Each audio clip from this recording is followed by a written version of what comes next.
आज 12 जुलाई 2021 को रात्रि के लगभग 10 बजने के करीब हैं। सोमवार का दिन है। आज के दिन को शंकर भगवान का दिन कहते हैं, इसलिए भोले बाबा को शत नमन और प्रणाम, कोटि कोटि नमन। उनको बहुत बहुत धन्यवाद।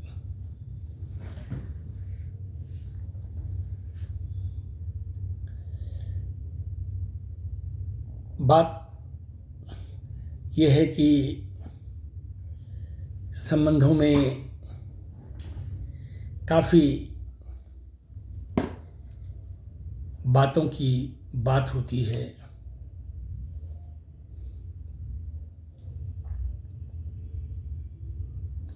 हर बात में यदि एक बात रहे तो हर संबंध में एक टेस्ट आ जाता है, लुत्फ आ जाता है, आनंद आ जाता है। हमारा अनुभव इस बात को बताता है कि किसी भी संबंध को मधुर बनाने के लिए और उसके निर्वहन के लिए कुछ आवश्यक डिटर्मिनेशन, संकल्प की जरूरत होती है। और उन संकल्पों में प्रायोरिटीज में क्या आते हैं, क्या नहीं आते हैं, ये तो व्यक्ति विशेष के ऊपर रहता है। लेकिन जहाँ तक हमारे अंदर जो अनुभव प्राप्त हुआ है, जो हमारे ज्ञान में है, जो हमारे सोच में है, वो ये है कि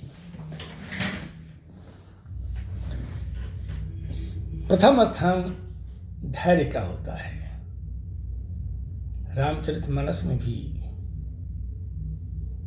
यह बात कही गई है कि धीरज, धर्म, मित्र और नारी, आपत्ति काल परखिए चारी। यानी धैर्य को प्रथम कैटेगरी में रखा गया है। इसलिए किसी भी संबंध के निर्वहन के लिए हमको धैर्यवान होना चाहिए। हर एक को हमें धैर्य के साथ समझना चाहिए। कोई हमारे साथ अनुकूल या प्रतिकूल जिस परिस्थिति में भी आता है, हमें ये समझना चाहिए धैर्य के साथ कि उसका जो भी आचरण है वो किन कारणों से है, और हमेशा स्पेस देते रहना चाहिए।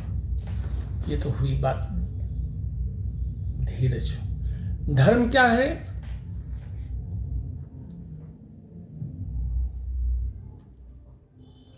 तुलसीदास जी ने कहा धीरज धर्म।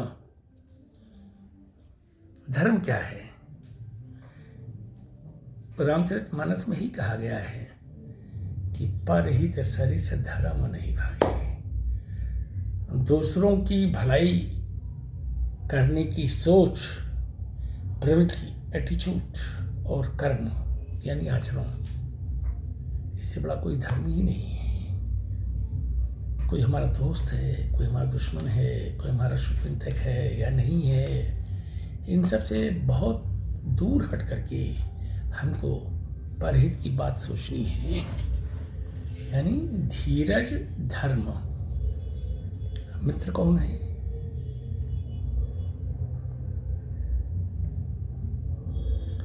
तीसरी कैटेगरी है धीरज धर्म मित्र और नारी। मित्र कौन है? जो हमारे दुख से दुखी हो, वही तो मित्र है। हमको कहने की जरूरत ना पड़े और हमारे दुखों की अनुभूति, एहसास उसे हो जाए, उसे ही मित्र कहते हैं। रामचरितमानस में तुलसीदास जी ने यह पंक्ति लिखी है, जे न मित्र दुख होई दुखारी, तिन्हि बिलोकत पातक भारी। जो मित्र के दुख से दुखी नहीं होता है, उसे देखना मात्र ही पाप है। कहने का मतलब क्या है? कहने का मतलब है कि मित्र के लिए हमें सदैव उसके साथ खड़ा रहना है। सुग्रीव के लिए राम खड़े हुए, राम के लिए सुग्रीव खड़े हुए, और ऐसे ऐतिहासिक बहुत से उदाहरण हैं जब मित्र के लिए बहुत कुछ लोगों ने किया। कृष्ण ने सुदामा के साथ किया, कर्ण ने दुर्योधन के साथ किया। दुनिया कुछ भी कहे, इन्फ्लुएंस कुछ भी निकले, लेकिन मित्रता अपनी जगह पर स्टैंड करती है। मित्र कौन हो सकता है? मित्र कोई भी हो सकता है। खून का संबंध हो या खून का संबंध ना हो, जो भी मित्रवत हमारे साथ है वही मित्र है। जिसके सामने हम खुल सकें, जो हमारे सामने खुल सके, अंदर से बाहर से, जो एक दूसरे के प्रति ओपन बुक, हर पन्ना, हर किताब, हर सफ़ा जो खुला हो, वही तो हमारा मित्र है। जिससे हम हंस भी सकें, जिससे हम रो भी सकें, और वह हमारे हर सेंटिमेंट को गंभीरता से ले और समझे, तथा परछाई की तरह हमारे साथ रहे, वही हमारा मित्र है। उसके बाद स्थान आता है नारी का।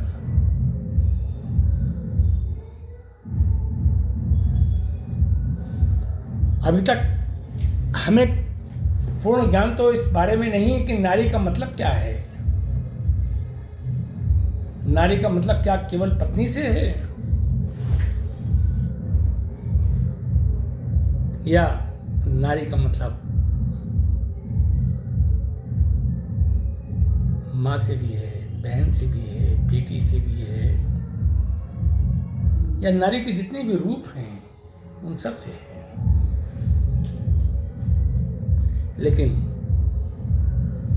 जिस नारी पर हम विश्वास रखते हैं, प्रेम रखते हैं, जिसको हम अपना समझते हैं, वो प्रत्येक नारी चाहे जिस रूप में हो,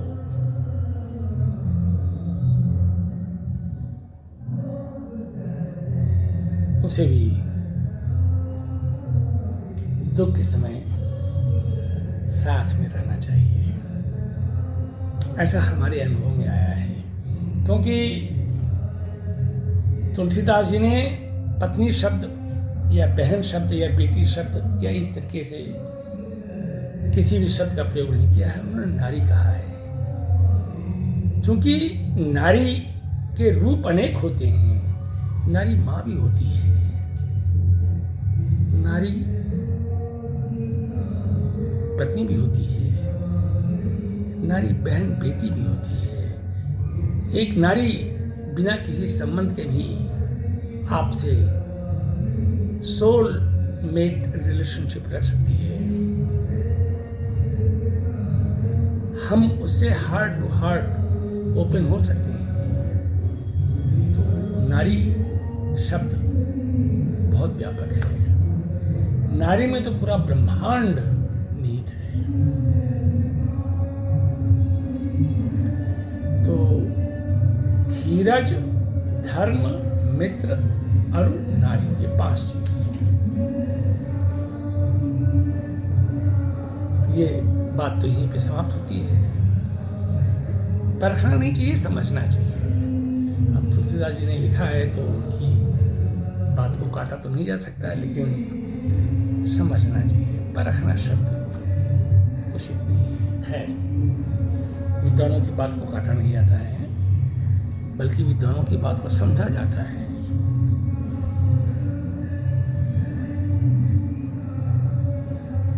जीवन में किसी भी रिश्ते को और सच्चाई को इस्टेब्लिश करने के लिए पवित्र मन का होना बहुत जरूरी है।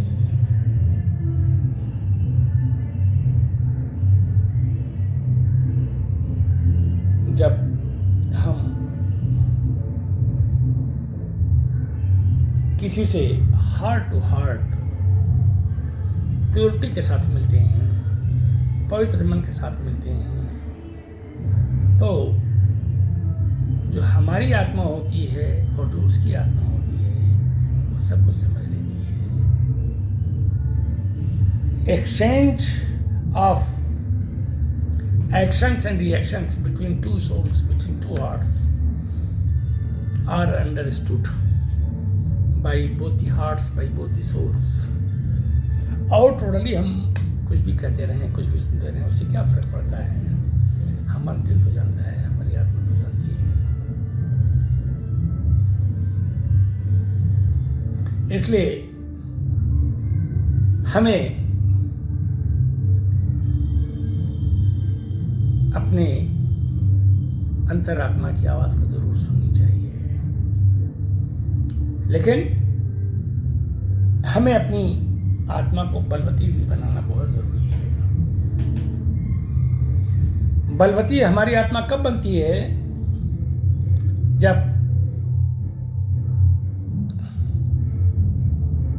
हम अपने अंदर अपने को पहचान सकें, हम ये पहचान सकें कि हम कहाँ तक अपने साथ पवित्र हैं,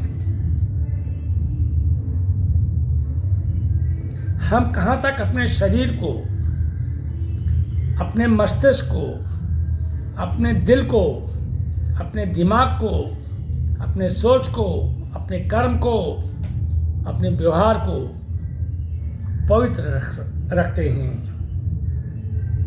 जब ये इंट्रोस्पेक्शन हम कर लेते हैं तभी तो हम समझ पाएंगे कि हम हैं क्या। हम अभी तक अपने kwa तो समझ नहीं सके हैं और पूरी दुनिया को समझने की कोशिश कर रहे हैं। गलत है। हमें पहले अपने आप को समझना है।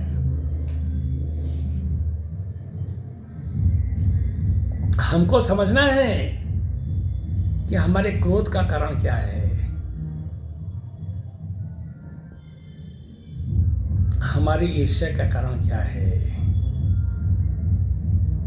हमारी नेगेटिविटी का कारण क्या है, हमारे अहंकार का कारण क्या है, हमारे लोभ का कारण क्या है। ये सब हमको समझना पड़ेगा। ये सब तो हमारा सब्जेक्टिव मैटर है ना। किसी ने तो नहीं कहा है कि हम उससे ईर्ष्या करें, उससे क्रोध करें, उसके व्यवहारों का हम पर्दाफाश करें या परीक्षण करें। ये किसी ने नहीं कहा है। ये सब तो हमारी अपनी दिमागी खुराफात है। कहने का मतलब ये है कि हम अपने दिल और दिमाग पर स्वयं नियंत्रण नहीं कर पा रहे हैं और चले हैं हम दूसरे के दिल और दिमाग पर नियंत्रण करने। कैसे संभव हो सकता है? अंधा कैसे किसी को रास्ता दिखा सकता है? नहीं दिखा सकता है। इसलिए हमको स्वयं को प्रकाशित करना है। जो हम स्वयं को प्रकाशित कर लेंगे तो हमारे प्रकाश से दूसरा स्वयं प्रकाशित हो जाएगा। हमको अपने आप को चुंबकीय बनाना है, प्रेममय बनाना है। सारा ट्रांसफॉर्मेशन हमें अपने अंदर लाना है। दूसरे के अंदर हमें नहीं लाना है। जाकी रही भावना जैसी, प्रभु मूरत देखी दिन तैसी। आत्मदीपो भव, स्वयं को प्रकाशित करना है। आज एक ऐसे ही चिंतन में ये सारी बातें आई, तो हमने आज के दिन 12 जुलाई 2021 सोमवार के दिन रात को 10 बजे के लगभग अपने इन विचारों को रिकॉर्ड किया, इसकी वीडियो रिकॉर्डिंग की। ऐसा नहीं है कि हमने जो कुछ भी कह दिया या हमारे जो भी अनुभव हैं वो सब सही हैं, लेकिन फिलहाल जो हमारे अनुभव हैं, जो हमारे विचार हैं, जो हमारी सोच है, जो कुछ भी हमने बड़ों से, संतों से, अपने शुभों से ज्ञान अर्जित किया है, उसी को हमने अपने शब्द दिए हैं। हमारी अपनी कोई बात नहीं है।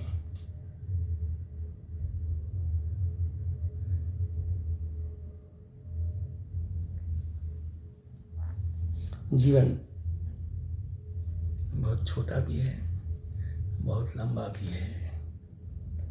सांस चलती रहे, चलती रहे, चलती रहे तो 100 साल भी, सांस जब भी रुक गई तो 10, 20, 25, 30, 40 जब भी रुक गई तो रुक गई, चलती रही तो चलती रही। बड़ा अनसर्टेन है, कोई नहीं भविष्यवाणी कर सकता कि अगले क्षण का क्या है।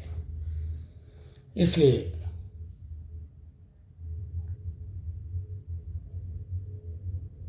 हमारे व्यक्तित्व की सबसे पहले पहचान हमारी बोली से होती है।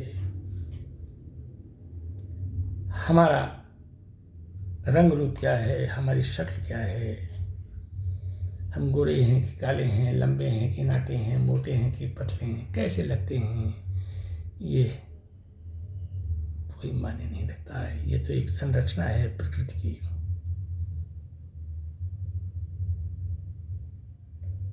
लेकिन बोली हर एक इंसान की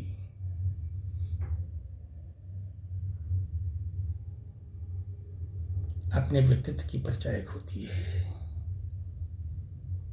सदैव हर परिस्थिति में हमारी बोली में माधुर्य होना चाहिए।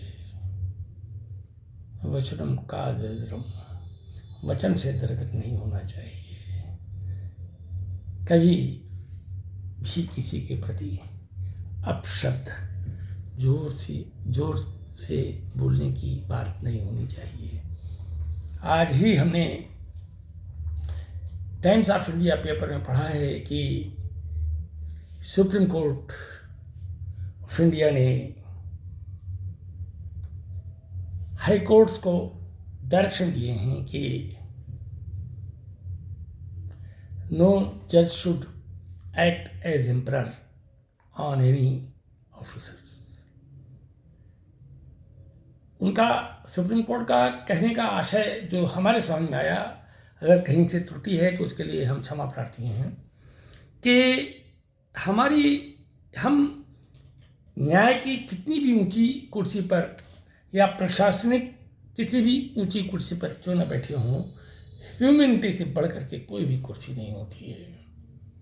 और मानवता ये कहती है कि हमारी लैंग्वेज में मॉडेस्टी होनी चाहिए,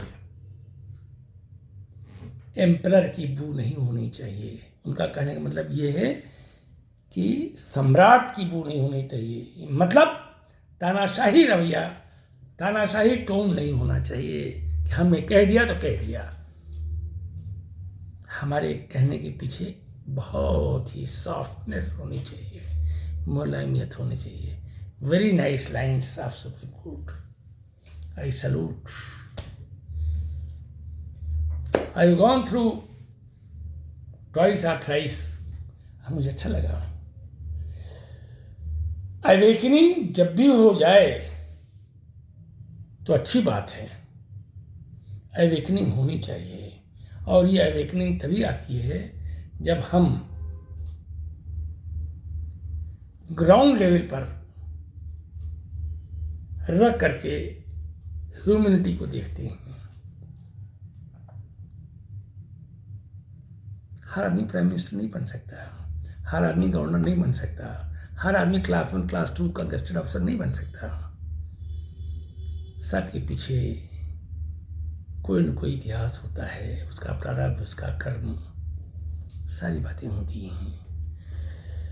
तो हमें किसी को भी उपेक्षा की दृष्टि से नहीं देखना है। जो सुप्रीम कोर्ट का ऑर्डर है वो साफ बोलता है कि ह्यूमैनिटी इज द फर्स्ट। और यदि हम लोग सोचें तो कितनी अच्छी बात है। मानवता से बढ़ करके तो कोई भी बात नहीं है, कोई भी धर्म नहीं है। हम अगर किसी को डांट भी रहे हैं, समझा भी रहे हैं, कुछ कहना भी चाह रहे हैं, तो हमारी भाषा में बहुत ही मिठास होनी चाहिए। समर्पित जीवन और समर्पित व्यक्तित्व और समर्पित बोली में बहुत मैग्नेट है। चाहे हम उच्च पदस्थ व्यक्तित्व धारक हों या न हों, चाहे एग्जीक्यूटिव में हों, लेजिस्लेशन में हों या किसी लीगल फील्ड में हों, विनम्रता तो जरूरी है ना। हमारी आंखों में, हमारे चेहरे पर, हमारी बोली में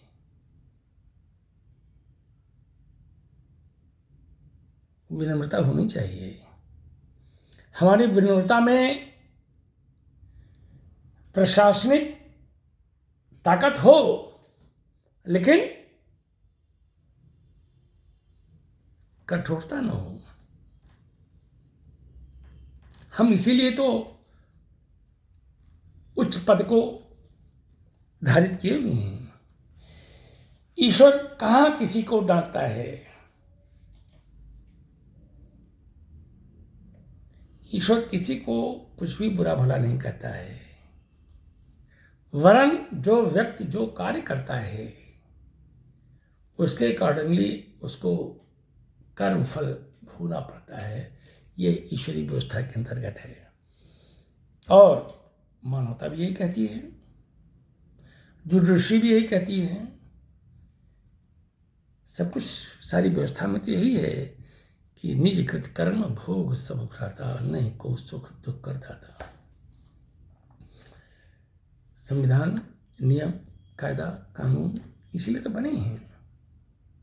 तो उसमें गुस्सा किस बात का, जोश किस बात का? जो काम लेखनी कर सकती है, जो काम मृदु भाषा कर सकती है, उसके लिए गुस्सा किस बात का?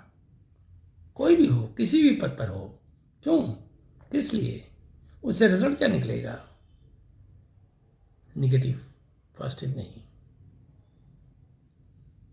जो हम देंगे वही हम पाएंगे। इसलिए पर्सनालिटी बिल्डिंग में बोली का बहुत बड़ा महत्व है। और हमारी किसी भी बोली में, चाहे वो साइलेंट हो, चाहे उसको हम शब्द दे करके बोलें, या किसी भी बॉडी लैंग्वेज में किसी भी प्रकार की आक्रामकता अच्छी नहीं है। हम अपने महत्व को डिप्रिशिएट करते हैं, घटाते हैं।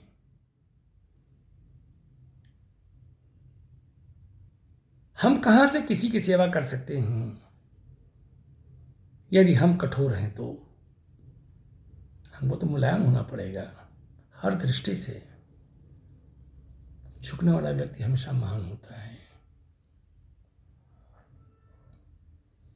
फल भी तो झुकता है,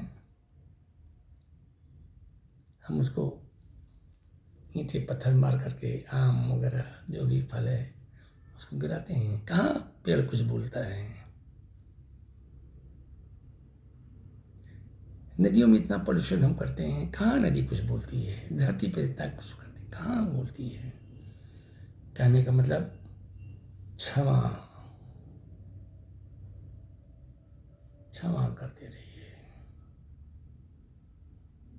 कोई हमसे अपनी गलती की क्षमा मांगे या न मांगे, उसे अपनी गलती का एहसास हो या न हो, हमें उसे इग्नोर कर देना चाहिए। उससे दो फायदे होते हैं। एक फ़ायदा तो ये होता है कि हम मेंटली रिलैक्स रहते हैं।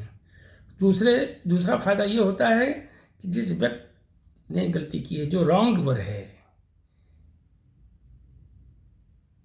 उसको हमारी तरफ से नेगेटिव एनर्जी नहीं मिलती है।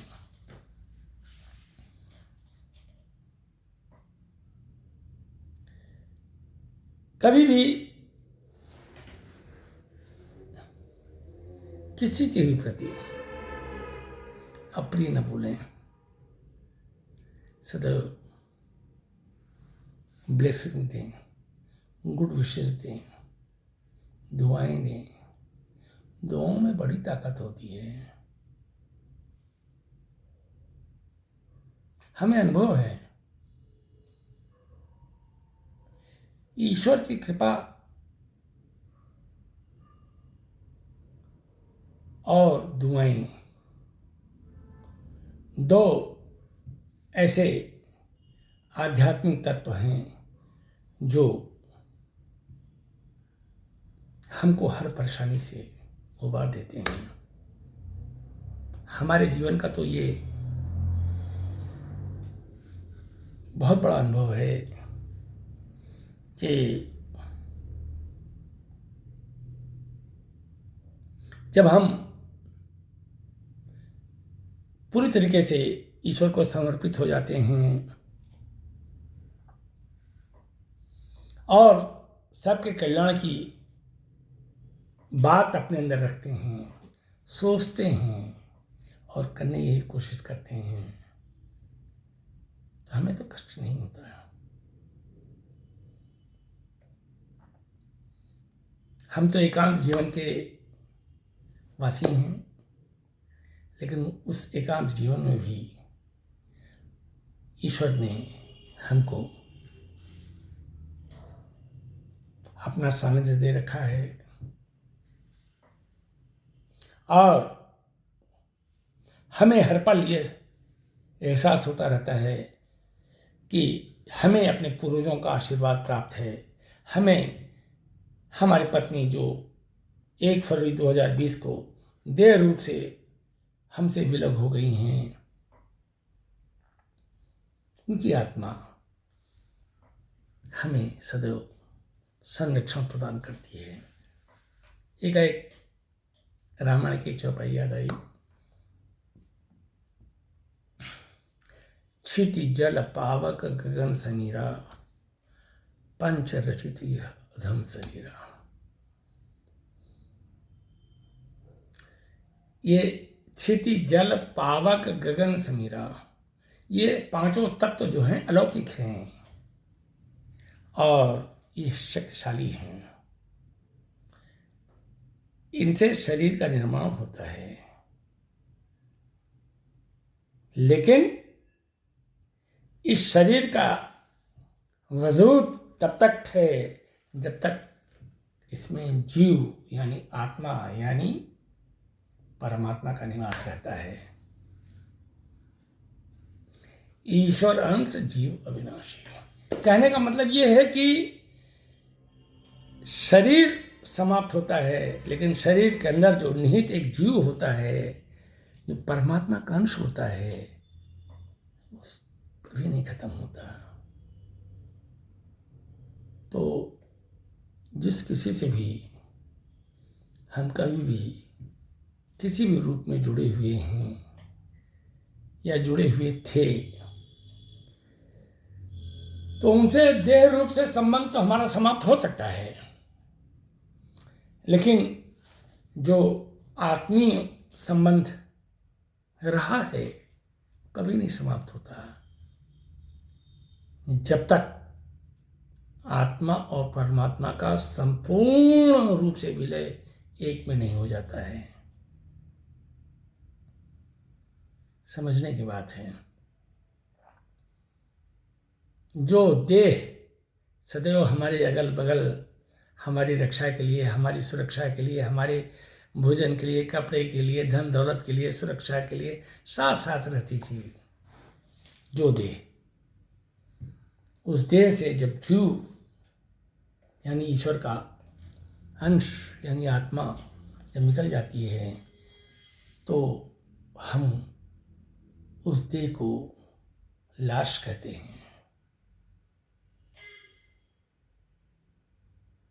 और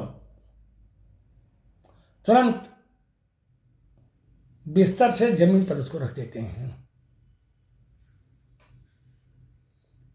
जिस दिशा में इंसान नहीं सोता उसके विपरीत दिशा में प्राण निकल जाने के बाद उसको रख दिया जाता है। कहने का मतलब सब कुछ उल्टा हो जाता है। जिसको हम पालते थे, पोसते थे, जिसके लिए सारे उपक्रम करते थे,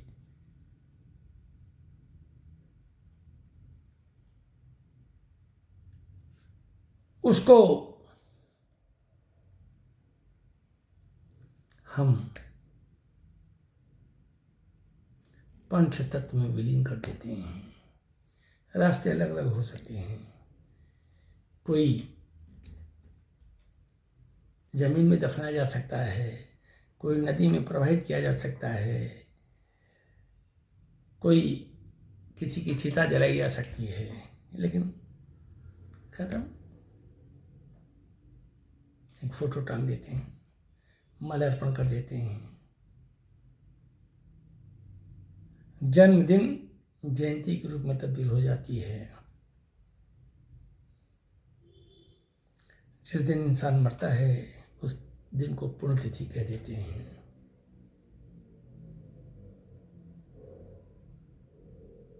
उनसे अब मुलाकात नहीं हो सकती है, लेकिन उनकी यादें रहती हैं। लेकिन ये सच है, हमारे अपने अनुभव की बात है कि जब कभी भी हम उनको, जो हमारे से देह रूप से विलग हो चुके हैं, जब कभी भी हम उनको पॉजिटिव एनर्जी देते हैं, उनको नमन करते हैं, तो वो हमको शक्ति देते हैं, ऊर्जा देते हैं।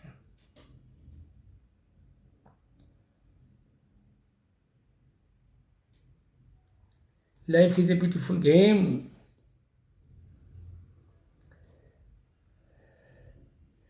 खेलने आना चाहिए और इस खेल में हमको सदैव प्रेम, सत्य और अच्छे पवित्र आचरण का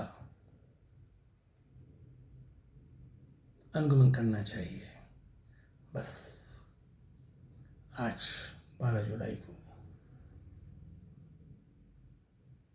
हमारे अंदर जो आया वो हमने कह दिया। ईश्वर हमारे अंदर शक्ति दे, हमको प्रकाशित करे, हमारे अंदर सद्गुणों का अभिसिंचन करे, हम सद्विचारों के धनी बने, परहित के लिए जितना भी कर सकते हैं करें, इतनी शक्ति और ऊर्जा हमारे शरीर को, हमारे मन को, हमारे मस्तिष्क को, हमारी बुद्धि को और हमारी आत्मा को ईश्वर हमें दे। यही ईश्वर से प्रार्थना है। ईश्वर से प्रार्थना है कि वो प्रत्येक जीवों का कल्याण करे, सभी का भला करे। परहित सरिस धर्म निभाए।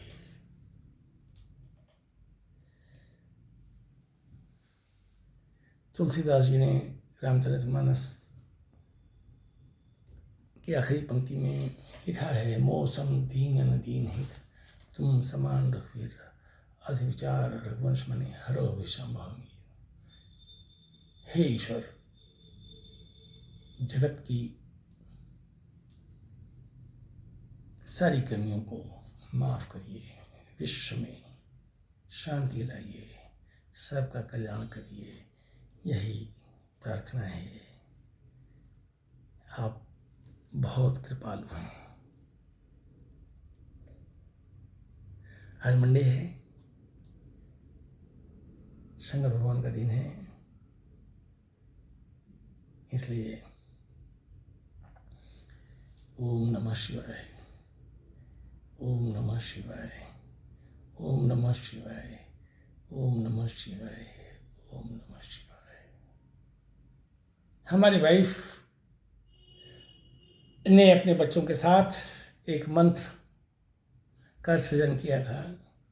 वो एकाएक हमारे अंतर्मन में आया, तो उसका भी हम स्मरण कर रहे हैं। हे दुर्गे माँ, जय हनुमान जी की, ओम नमः शिवाय। पुनः मैं उच्चारित कर रहा हूँ, हे दुर्गे माँ, जय हनुमान जी की, ओम नमः शिवाय। सर्वे भवन्तु सुखिनः, सर्वे सन्तु निरामया, सर्वे भद्राणि पश्यन्तु माँ कश्चित् दुर्भाग् भवेत्। ईश्वर सबका कल्याण करें, यही हमारी प्रार्थना है। हरि ओम तत्सत, हरि ओम तत्सत, हरि ओम तत्सत। ओम शांति शांति शांति।